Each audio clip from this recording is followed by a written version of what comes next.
ఏం జరిగింది? ఏం జరిగింది తల్లి? మా అమ్మాయిని ఆడబడికి చెప్పలేదు. కేజీలో ఉందని చంపేశాడు గల్గడ్డ చేసి కొడుకుతో ఉందని చెల్లు పుడితే మరి ఇంట్లో తెలియకుండా చేసుకున్నాడా మా ఎవ తెలిసిపోతుంది చెల్లు పుట్టే కానీ వెంకాలని చంపేశాడు. సింగసంలో ఎక్కడ చేసుకున్నాడు అంటే 3 సంవత్సరాలు అవుతుంది అంటే పెళ్లి చేసుకోవాలి. నేను 3 సంవత్సరాలు కామలో ఉన్నాను, నాకు తెలియదు ఇవన్నీ. మాగా మా అమ్మాయిలు చిన్నలు ఉన్నారు కదా, చిన్న పాప ఇప్పుడు చేసిన వాళ్ళు లోపల ఉన్నారు, వాళ్ళు ఇద్దరు చేశారు. నాకు చంపేసాడు, ఆడ ఆకులు తీసుకున్నాడు చంపేశాడు. రేపు ఇప్పుడు ఫుడ్ వచ్చేస్తుంది అని చెప్పారండి దాంట్లో. ఫ్యామిలీ అయిపోతుంది కదా, ఇంట్లో అందరికీ తెలిసిపోద్దని చంపేశాడు. మీకు ఎప్పుడు ఫోన్ చేశారు?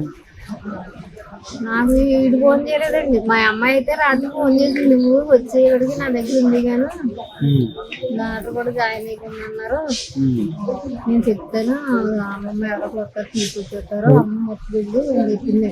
నాకు 2 పాపలండి, మా ఆయన కూడా చచ్చిపోయి 3 సంవత్సరాలు అవుతుంది. ఈ పాప ఆ పాప చూస్తారండి. పాప చంపేసాడు కదా గొల్లివాడు. అసలు ఏమీ చెప్పలేదండి. ఇప్పుడు కొట్టినట్టు కాదు, దెబ్బలాడుకున్నట్టు కాదు, ఏమీ చెప్పలేదండి. పెళ్లి చేసుకున్నప్పుడు పెళ్లి చేసుకుంటున్నాను అన్నది అంతే అండి. చేసుకుంటే చేసుకోన్నాను అంటే రోడ్డు అండి కింద దగ్గర ఎలమంచి దగ్గర. ఎంతమంది పిల్లలు?